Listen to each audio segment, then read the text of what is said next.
নমস্কার। আজকের টপিক সাম্প্রদায়িক দাঙ্গা অশান্তির কারণ ও সমাধানের পথ। আমি মনে করি সাম্প্রদায়িক দাঙ্গা অশান্তির মূল কারণই হলো ধর্মীয় আচার বিচার। হিন্দু এবং মুসলমান এই দুই ধর্ম এবং ধর্মীয় মানুষগুলোর গতিবিধি খুব ভালোভাবে লক্ষ্য করলেই বোঝা যায় মূলত আচার বিচারকে কেন্দ্র করেই এই দুই ধর্মের মানুষ কখনো কখনো প্রচণ্ডভাবে জ্বলে ওঠে। এক হিন্দু ভাইকে যদি এই প্রশ্ন করা হয়, আপনি কি মানেন যে আল্লাহ সেই ভগবান? হিন্দু ভাইটি কিন্তু কোনো সংকোচ, কোনো দ্বিধা মনের মধ্যে না রেখে অকপটে স্বীকার করে নেয়, হ্যাঁ, আমি মনে করি যে আল্লাহ সেই ভগবান। কারণ আমার ধর্মের অনেক মহাপুরুষ একথা বলে গেছে।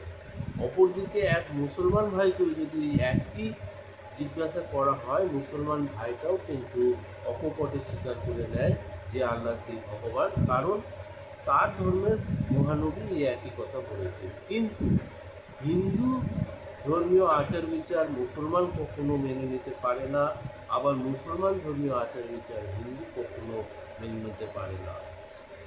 হিন্দু এবং মুসলমান উভয় ধর্মেরই এক শ্রেণীর মানুষ ধর্মীয় আচার বিচারগুলোর সাথে অঙ্গাঙ্গিভাবে যুক্ত, কারণ তারা মনেই করে যে ধর্মীয় আচার বিচারগুলি ধর্মের একমাত্র প্রাসঙ্গিক বিষয় আছে। ধর্ম থেকে যদি ধর্মীয় ধর্মীয় আচার বিচারগুলো হারিয়ে যায়, তাহলে ধর্মই বোধহয় হারিয়ে যাবে। তাই তারা ধর্মীয় আচার বিচারগুলোকে আঁকড়ে ধরে বাঁচতে চায় এবং মনে মনে নিজেকে খুব বড় ধার্মিক বলে মনে করে। কিন্তু কখনোই ভুল করেও ধর্মীয় আচার বিচারগুলোর প্রাসঙ্গিক যুক্তি যা বিজ্ঞান ভিত্তিক কি বিজ্ঞান ভিত্তিক নয়, তা কখনো ভেবে দেখে না, দেখা প্রয়োজন আছে বলে এরা কখনো মনে করে না। অপরদিকে আরেক শ্রেণীর খুবই চতুর মানুষ যারা বাণিজ্যিকভাবে ধর্মের সাথে যুক্ত, তারা সবসময় আচার বিচারগুলোকে সুকৌশলে ধর্মের সাথে যুক্ত রাখতে চাইবে, কারণ তারা জানে যে ধর্মের সাথে একটা বিরাট অঙ্কের অর্থনীতি যুক্ত এবং আচার বিচার যতদিন ধর্মের সাথে যুক্ত থাকবে ততদিন তারা আর্থিক দিক থেকে লাভবান হবে।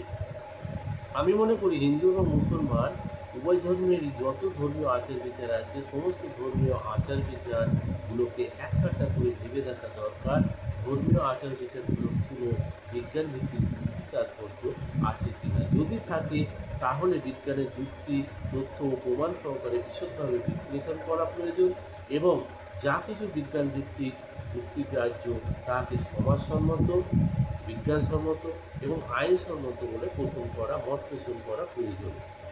আর যদি ধর্মীয় আচার বিচারগুলির কোনো বিজ্ঞান ভিত্তিক যুক্তি তাৎপর্য না থাকে, তাহলে তাকে অসামাজিক, অবৈজ্ঞানিক এবং বেআইনি বলে ঘোষণা করা প্রয়োজন। ধর্মকে নিয়ে যুক্তিবাদী মানুষের মনের দ্বিধা, মনের সংকট যত বেশি দূর হবে, তত বেশি দুটি সম্প্রদায়ের মানুষ কাছাকাছি আসতে পারবে।